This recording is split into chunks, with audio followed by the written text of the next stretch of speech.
సుమన్ టీవీలో మీ business promotions కోసం ఈ కింది నెంబర్ను సంప్రదించగలరు.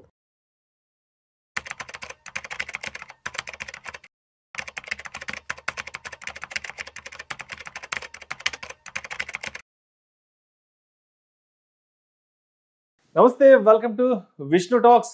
నేను విష్ణు. ప్రస్తుతం నాతో పాటు NISM and CRISIL certified wealth manager Revanth Chalamala ఉన్నారు. వారితో మాట్లాడదాం. నమస్తే రేవంత్. నమస్తే అండి.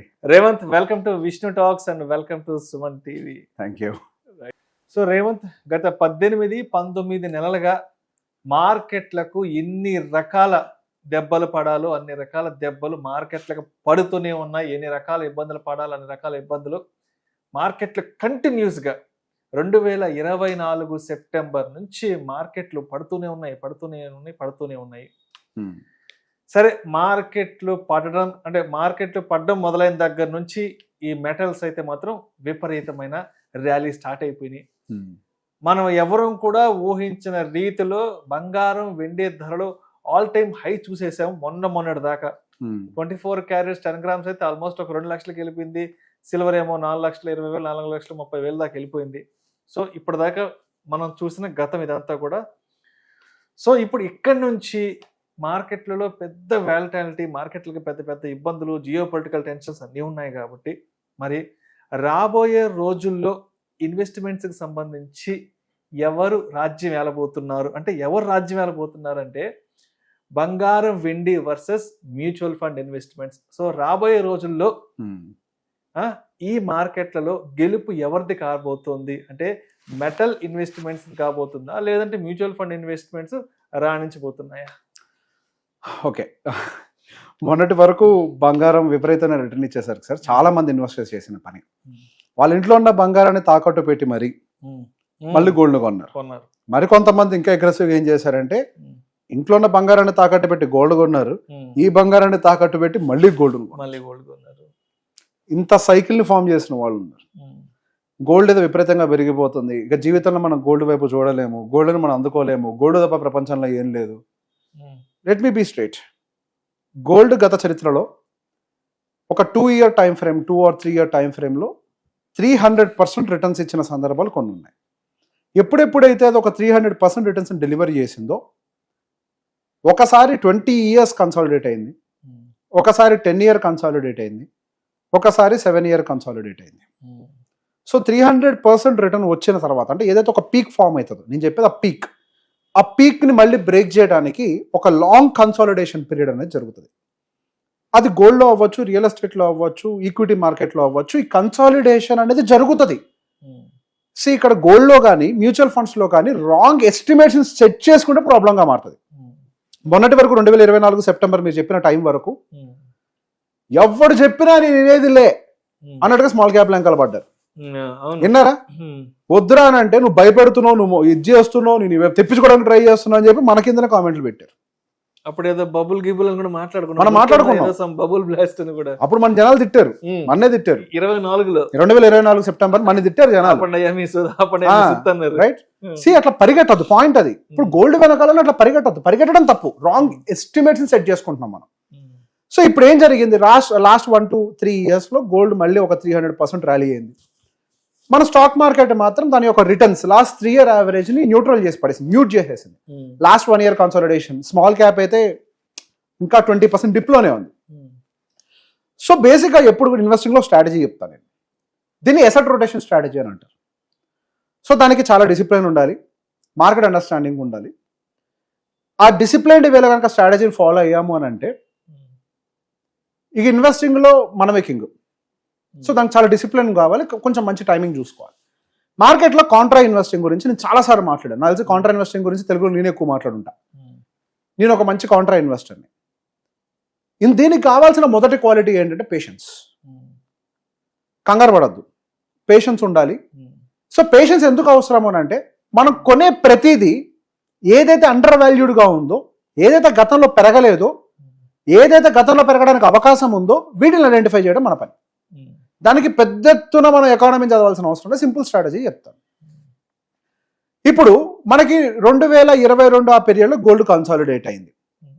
మార్కెట్స్ 2022 కొంచెం 23 బాగా పెరిగినాయి, 23 నుంచి పెరిగినట్టున్నాయి కొంచెం మార్కెట్స్. ఆ టైంలో నీ మార్కెట్లో ఇన్వెస్ట్మెంట్ పెట్టకూడదు, నేను గోల్డ్లో పెట్టాలి. గోల్డ్లో కూడా పెట్టుబడి పెట్టేటప్పుడు ఎట్లా పెట్టాలి అని అంటే మన టోటల్ పోర్ట్ఫోలియో వాల్యూలో గోల్డ్ని ఒక అసెట్ క్లాస్ కింద పరిగణించి 10 to 15% వెయిటేజ్ ఇవ్వాలి. తర్వాత మార్కెట్లు బాగా పెరిగి, ఆ మార్కెట్లు బాగా పెరిగినప్పుడు లార్జ్ క్యాప్ ఎక్కువ పెరగలేదు, స్మాల్ క్యాప్ మిడ్ క్యాప్ పెరిగింది. సో నేను అప్పుడు స్మాల్ క్యాప్ మిడ్ క్యాప్ కంటే కూడా లార్జ్ క్యాప్లో ఇన్వెస్ట్మెంట్లు ఎక్కువ పెట్టాలి. ఇప్పుడు లార్జ్ క్యాప్లో ఇంతకుముందు ఎవరైతే ఇన్వెస్ట్మెంట్ పెట్టారో వాళ్ళు సేఫ్గా ఉన్నారు, ఎవరైతే స్మాల్ క్యాప్లో పెట్టుబడి పెట్టారో వాళ్ళు దెబ్బతిన్నారు. ఇప్పుడు లాస్ట్ 1.5 year నుంచి స్మాల్ క్యాప్లు బాగా పడుతుంటే మన వాళ్ళందరూ స్మాల్ క్యాప్లు ఎస్ఐపీలు స్టాప్ చేస్తున్నారు, స్మాల్ క్యాప్ల నుంచి రిడీమ్షన్ చేస్తున్నారు. ఇప్పుడు నేనేం చేస్తున్నాను అంటే స్మాల్ క్యాప్ల్లోనే బయింగ్ చేస్తున్నా. ఎందుకు? పడ్డది డిస్కౌంట్ వాల్యూ. ఇందాక వీడియోలో ఒక మాట చెప్పా, మనం ఏ ప్రోడక్ట్ని కొంటున్నామో అన్నదానికంటే ఆ ప్రోడక్ట్ని ఏ ప్రైస్లో కొంటున్నాం అనేది చాలా ఇంపార్టెంట్. ప్రైస్ డిసైడ్ చేస్తుంది మన గేమ్లో నిలబడతామా ఓడిపోతామా అనేది. లాంగ్ టర్మ్ స్ట్రెచ్లో ఒక 10-15 years స్ట్రెచ్లో 15% రిటర్న్ చేయడం చాలా కష్టం. Surprising people are talking about 20-22% returns. ఈ గోల్డ్ని చూసి ఒక్కొక్కరు 100% రిటర్న్ మాట్లాడుతున్నారు. 15% రిటర్న్ చేయడానికి చాలా ఎక్సర్సైజ్ చేయాలి. It is not that easy to make 15% return in the long term stretch. 15 year stretch markets 15% returns ఇవ్వంత ఈజీగా ఇవ్వవు, మార్కెట్లో ఉండే వాలటిలిటీని దృష్టిలో పెట్టుకొని. సో కాంట్రా బెట్ కింద ఇప్పుడు ఆల్రెడీ మనకి 300% మార్కెట్లో గోల్డ్ ర్యాలీ అయింది కాబట్టి నేనైతే గోల్డ్ టాప్లో ఉన్నప్పుడు అమ్మేసి ఎక్కడెక్కడైతే ఫేర్ వాల్యుయేషన్స్ ఉన్నాయి మార్కెట్లో, మిడ్ క్యాప్లో ఉన్నాయా, స్మాల్ క్యాప్లో ఉన్నాయా, లార్జ్ క్యాప్లో ఉన్నాయా చూసుకొని based on the situation small క్యాప్లో నాకు వాల్యుయేషన్ మంచిగా కనిపిస్తే స్మాల్ క్యాప్లో నేను అక్యుములేట్ చేసుకోవడం మొదలు పెడతాను. సో ఇప్పుడు ఏమైంది, మనకు already 1.5 year consolidation plus 20% discount. ఇప్పుడు మనకి యావరేజ్గా per year return small cap 15% return ఇవ్వాలి కదా. 1.5 year అంటే 15 ప్లస్ యావరేజ్గా దాంట్లో హాఫ్ ఇంకొక 7.5 వేసుకోండి. 15 plus 7.5 it comes to 22.5 plus 20% discount. అంటే నాకు ఎంత మార్జిన్ ఉంది ఇక్కడ? 40% యావరేజ్ మార్జిన్ ఉంది స్మాల్ క్యాప్. నాకు 1.5 year consolidation plus 20% discount, 40% advantage తీసుకోవడం స్కోప్ దొరికింది కదా. సో బేసిక్గా నెక్స్ట్ మార్కెట్లో ఎసెట్ సైకిల్ మారినప్పుడు మనకి ఈక్విటీస్ పుంజుకోవడానికి ఛాన్సెస్ ఎక్కువగా ఉంటాయి. ఎందుకు? మనకు already equity consolidation plus discount రెండు జరిగాయి. గోల్డ్ పాయింట్ ఆఫ్ వ్యూలో ఆల్రెడీ ర్యాలీ జరిగిపోయింది. ఒకవేళ ఈక్విటీ మనకు మూమెంటం వస్తే ఇండియన్ ఈక్విటీ ఎందుకు మూవ్ అవ్వాలి, ఇండియన్ మ్యూచువల్ ఫండ్స్ ఎందుకు కదలాలి, ఇది ప్రశ్న వేసుకోవాలి అందరూ. ఇండియన్ మ్యూచువల్ ఫండ్సే కదలటానికి స్కోప్ ఎందుకు ఉంది అని అంటే లాస్ట్ 1.5 yearలో అండర్ పర్ఫార్మ్ చేసిన ఈక్విటీ సెగ్మెంట్ ఒక ఎమర్జింగ్ మార్కెట్లో ఉంది అని అంటే with strong GDP, that is India. Pakistan return ఇచ్చింది, అమెరికా రిటర్న్ ఇచ్చింది, జపాన్ రిటర్న్ ఇచ్చింది, చైనా రిటర్న్ ఇచ్చింది, అన్ని కంట్రీస్ రిటర్న్స్ ఇచ్చాయి. పడుకున్న కంట్రీస్ అని లేచి పరిగెట్టాయి. హై జీడిపి ఉండేటువంటి ఒక కంట్రీ ఇంకా పర్ఫార్మెన్స్ ఇవ్వలేదు అని అంటే అది మన Indian market with high consumption story drive చేసే. మనకి ఇప్పుడున్న చిన్న ప్రాబ్లం ఏంటంటే ఇన్ఫ్లేషన్ లో ఉండటం, బాగా లో ఉండడం తప్ప ప్రాబ్లం ఏంది. అదృష్టం బాగుండి యుద్ధం జరుగుతుంది, ఆ యుద్ధం వల్ల ఇన్ఫ్లేషన్ పెరుగుతుంది. మనకి ఇన్ఫ్లేషన్ లో ఉండటం వల్ల కంపెనీస్కి నామినల్ జీడిపి రావట్లేదు పెద్దగా.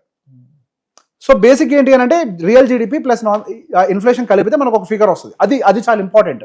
మనకు అది సింగిల్ డిజిట్లో వస్తుంది, అది డబుల్ డిజిట్ ఉండదు యూజువల్లీ. రానున్న రోజుల్లో మనకి ఈక్విటీ మార్కెట్స్ వైపుగా కొద్దిగా అడ్వాంటేజ్ మారడానికి ఎక్కువ ఛాన్సెస్ ఉన్నాయి. ఎందుకనంటే ఒకటి consolidation, fall, and already other asset class 300% rally అయింది. What is that other asset class?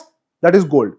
So ఎప్పుడైనా గోల్డ్ ఒక 15%కి కుదించుకొని మిగతాది అండర్ వాల్యూడ్ ఏవేవి ఉన్నాయో వాటిల్లో ఇన్వెస్ట్మెంట్స్ పెట్టుకుంటే మనకి నెక్స్ట్ రాబోయే సైకిల్ బెటర్ రిటర్న్స్ రావడానికి చాలా హై ప్రాబిలిటీ ఉంది.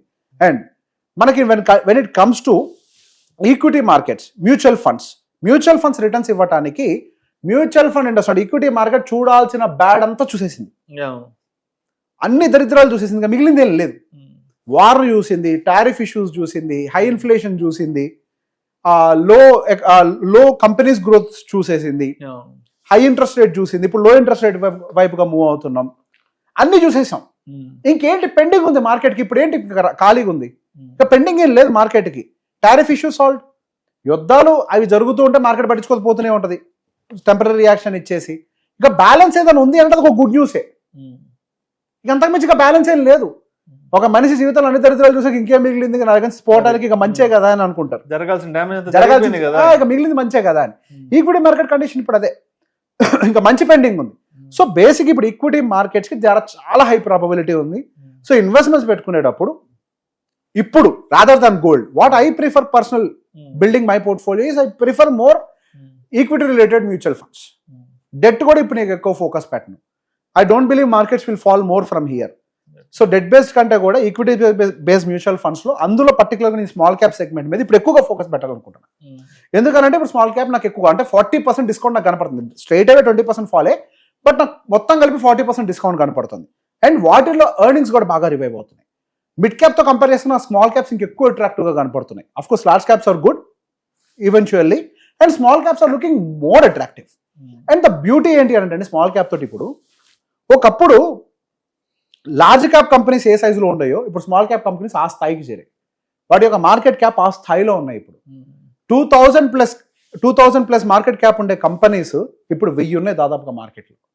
ఒకప్పుడు లేవు, 500 కూడా లేవు ఒకప్పుడు. ఇప్పుడు 1000 ఉన్నాయి కంపెనీలు. సో మనకు ఆ ఇండెక్స్ పెరుగుతుంది. అండ్ దాంతో పాటుగా ఏంటి, ఆ స్మాల్ క్యాప్ కంపెనీస్ లో నెంబర్ ఆఫ్ సెక్టార్స్ ఎక్కువ. మనకు లార్జ్ క్యాప్ లో అన్ని సెక్టార్స్ దొరకవు. సో ఆల్రెడీ అండర్ పర్ఫార్మెన్స్ కానీ, కంపెనీ రివైవల్స్ కానీ, ఎకనామిక్ గ్రోత్ యాక్టివిటీ కానీ, ఇదంతా కూడా మనకి ఈ స్మాల్ క్యాప్ సెగ్మెంట్లో ఇప్పుడు నాకు ఎక్కువగా ఫోకస్ కనపడుతుంది. రానున్న రోజుల్లో మేబీ 2025 మొత్తం గోల్డ్ గురించి మాట్లాడుకున్నాం కదా, 2026 ఎండింగ్ 2027 మొత్తం కూడా మనం ఈక్విటీ మ్యూచువల్ ఫండ్స్ గురించి మాట్లాడుకుంటాం. ఈక్విటీ మ్యూచువల్ ఫండ్స్ గురించి. కానీ ఇక్కడ మన వ్యూవర్స్ గుర్తుపెట్టుకోవాల్సింది ఏంటంటే బస్సు పరిగెట్టాక దాన్ని ఎక్కకండి.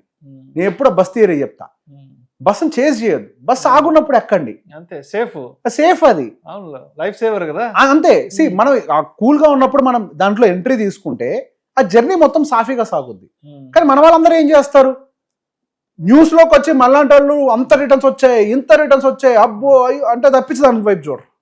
గోల్డ్ కూడా గోల్డ్ పడ్డప్పుడు చూసారా, పరిగెడుతూ ఉంటే షాపుల వెనకాల బార్లు తీరి మరిగా ఉన్నారు. కానీ practically speaking gold central bank buying వల్ల 2025లో పెరగలే, ఈటీఎఫ్ల వల్ల పెరిగింది. సిల్వర్ ఇండస్ట్రియల్ డిమాండ్ వల్ల పెరగలే, ఈటీఎఫ్ల వల్ల పెరిగింది. అది రియల్ డిమాండ్ కాదు, అది అయిపోయింది దాని rally. Gold is history now for next 2-3 years maybe. ఇంకా గోల్డ్ చరిత్ర కింద మాట్లాడుకోవడమే. అప్పట్లో గోల్డ్ అంత రిటర్న్ వచ్చిందని ఒక 2-3 ఏళ్ళు పెరగదు, మళ్ళీ ఏదైనా రిసెషన్ వస్తుంది తప్పించి. అంటే 2025 ర్యాలీ గురించి అంటే దాన్ని ఒక హిస్టరీగా బేస్ చేసుకుని 2027-28 మాట్లాడుకుంటాం, అంతే. అప్పుడు ఇట్లా వెంటబడి జరిగిందంటే అంతే మనం మాట్లాడుకుంటాం. అప్పుడు ఇట్లా జరిగింది, దాని వెనకాల పడ్డారు జనాలు అని. ఎప్పుడైనా ఏ కథ అయినా ఒక సంవత్సరం తర్వాత చరిత్రగా మారుతుంది. గోల్డ్ కూడా అంతే. మనం రియాలిటీలో ఓపిక, ఎవరైతే ఈక్విటీ ఇన్వెస్టర్స్ మ్యూచువల్ ఫండ్స్ లో ఉన్నారో పేషెన్స్ అవసరం, ఇన్వెస్టింగ్ లో డిసిప్లిన్ అవసరం, పడుతున్నప్పుడు ఇంకెక్కువ యాడ్ చేయడం అవసరం, కంగారు పడాల్సిన అవసరం లేదు. ఈక్విటీ మ్యూచువల్ ఫండ్స్ చాలా మందికి రిటర్న్స్ ని తెచ్చి పెట్టాయి, అందుకే మీరు వచ్చారు ఈరోజు. అవి చూసే వచ్చారు మీరు. ఆ చూసి వచ్చిన వాళ్ళ రిటర్న్స్ తీసుకోవాలంటే ఓపిక పట్టి వెయిట్ చేయండి. వెయిట్ చేసి equity mutual funds will win in 2026 ending 2027 story. Thank you so much Revanth. So మొత్తానికి ఈ మార్కెట్ల అల్లకల్లోలాల మధ్య రాబోయే 2-3 సంవత్సరాలలో అటు మెటల్స్ రాజ్యం వెళ్తాయా లేదంటే మ్యూచువల్ ఫండ్ ఇన్వెస్ట్మెంట్స్ రాజ్యం వెళ్తాయా అన్న దాని గురించి చాలా చక్కగా తెలియజేశారు. Thank you so much. Most welcome.